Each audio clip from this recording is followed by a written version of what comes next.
isang orthopedic surgeon. Wala naman. Siguro kasi yung parasitic twin na yan, wala namang mga vital organs yan eh. No? So, yung problema lang niya, yung bigat. Kung paano niya madadala.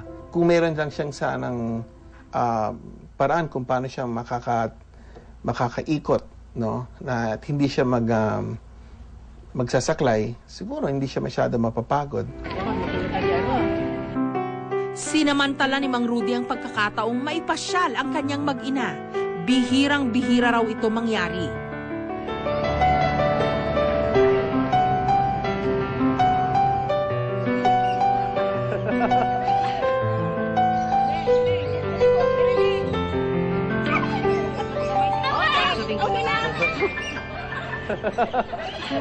Masaya po.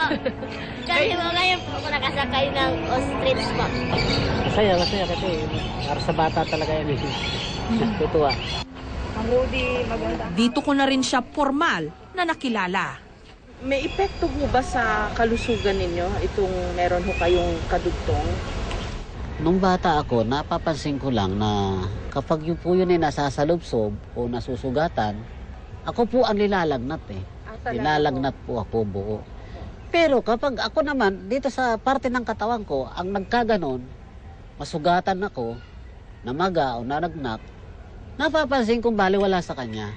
Ano ho bang turing niyo sa sarili niyo? Isang tao o dalawa ho kayo? Ang nararamdaman ko lang, para lamang may sobra sa katawan ko. Sa kabila ng bigat na dinadala ni Mang Rudy, hindi raw niya kailanman naisip na isang sumpa ang kumapit sa kanya.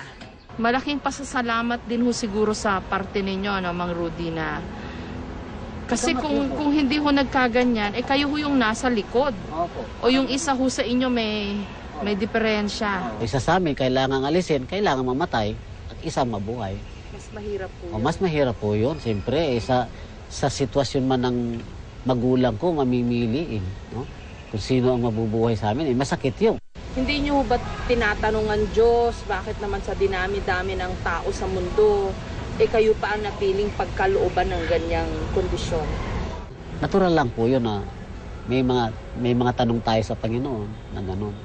Pero ang inaano ko na lamang po, hindi niya ibibigay sa akin ito kung hindi ko kaya o kaya kung hindi nakikita niyang o wala siyang talagang mas magandang purpose pa para sa akin. Ikwinento rin niya sa akin ang buhay niya dati sa karnabal. Hindi naman po yung kagaya niya na parang nandun ka sa isang kulungan, sisilipin kang gano'n. Medyo disente ho yung Para magpisila nga po, meron nakaupo din po ako doon sa yung upuan ko nga po, yung pakatulad din doon sa yung opisina na gumaganong-ganon. Noong nagkaroon ng pagkakataon sa isang pribadong silid, ipinakita sa akin ni Mang Rudy ang kanyang kakambal.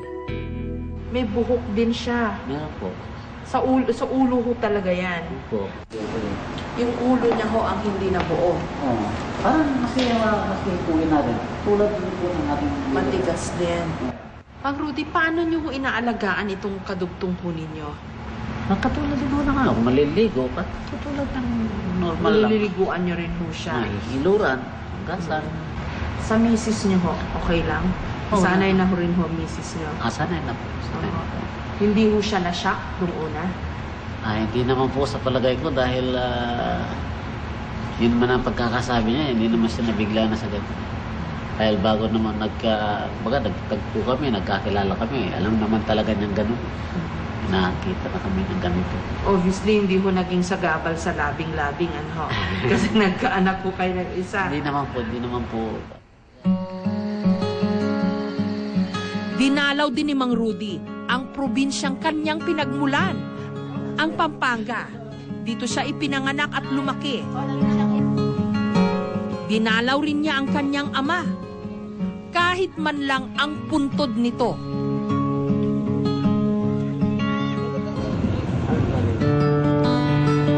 Binigyan namin si Mang Rudy ng kaunting kabuhayan.